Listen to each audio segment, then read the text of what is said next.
Welcome back to Robertson's Belly Acres. Today we're going to be tackling sanding the floors. This is something I've never done before, but I went to my local rental store and I got a drum type sander. Seen it on videos. I watched several videos on how to run these. It looks like it's going to be pretty easy. I just have to make sure I stay moving. But with the drum sander, I went ahead and the floors are stained and discolored, but they're not real rough. So they offer 3 different grits of sandpaper. They offer a 20, a 60, and a 100.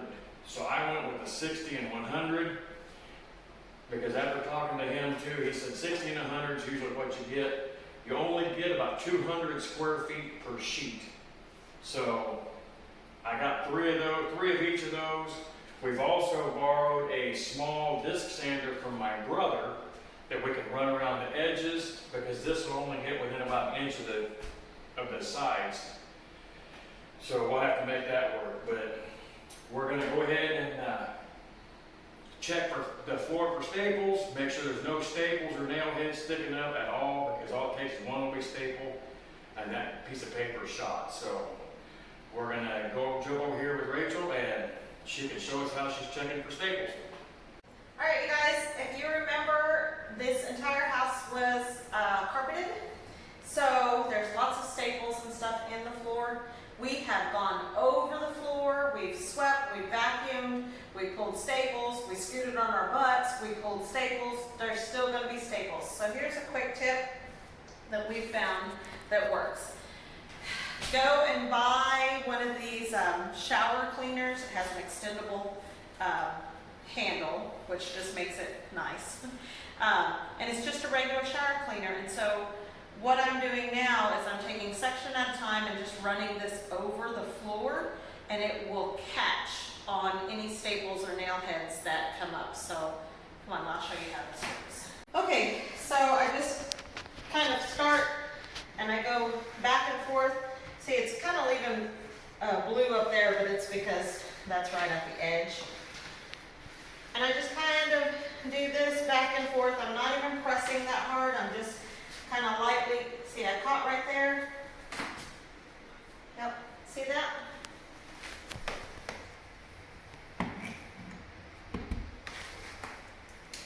And then, see, I don't know if you can hear this, but there's another one right there, but whenever I go.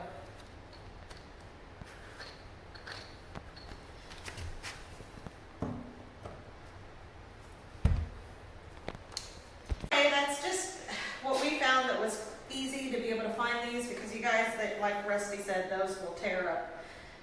You'll go through more sheets than you should. So I don't know if this is, anybody else has thought of this. It's just what Russ and I thought of, and it works really well. And we just go section at a time just to make sure. So, quick tip.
Okay guys, one of the things we're finding out when you get so much polyurethane and gunk build up over the years, the one thing it does, it likes to build up on your sandpaper and it'll leave these strips like this, and that's just nothing but polyurethane right there.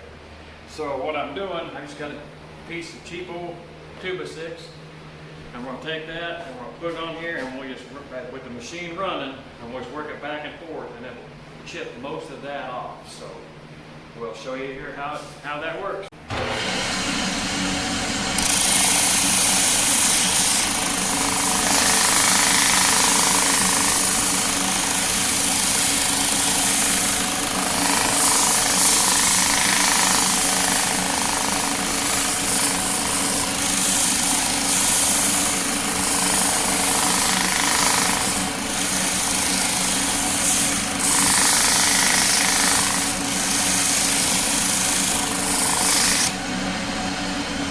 So you can see there's still a line right here. It's not going to sand in that one little spot real well, but you should be overlapping your sander anyway. So let's give it a try and see what it does.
Here, but it's all looking great.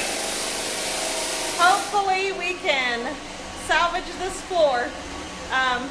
If you like our videos, please hit the like button, subscribe if you haven't, share with your friends, leave a comment, and smash that bell. So until next time, God bless.